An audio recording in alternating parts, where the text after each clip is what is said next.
Sir এই যে আপনার কাপড়। ঠিক আছে, এই যে টাকা। আর শোনো, কিছুক্ষণ পরে তাড়াতাড়ি চলে এসো, হ্যাঁ? ইমরান, কি ব্যাপার? কার সাথে কথা বলছো? আসলে ওই যে লন্ড্রিওয়ালি আসছে তো কাপড় দেওয়ার জন্য, ওর সাথেই কথা বলছিলাম। কিন্তু লন্ড্রিওয়ালির সাথে তুমি এরকম পিস পিস করে কি কথা বলছো? আরে পিস পিস করে না, আমি ভালো করে একে বলছিলাম যেন ভালো করে কাপড়গুলো আর কি আয়রন করে দাও। ঠিক আছে ঠিক আছে। আর এই মেয়ে শোনো, তুমি কাপড় চোপড় কি আয়রন করো? ইদানিং দেখছি তোমার কাপড় চোপড় ঠিকঠাক মতো আয়রন হচ্ছে না।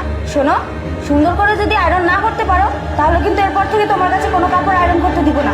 আচ্ছা ঠিক আছে ইমরান, তুমি থাকো তাহলে, আমি অফিসে যাচ্ছি। আর ফোনটা আমার দাও তো। এই যে তোমার ফোন। আসি তাহলে। আরে তুমি বাইরে দাঁড়িয়ে আছো, ভিতরে আসো।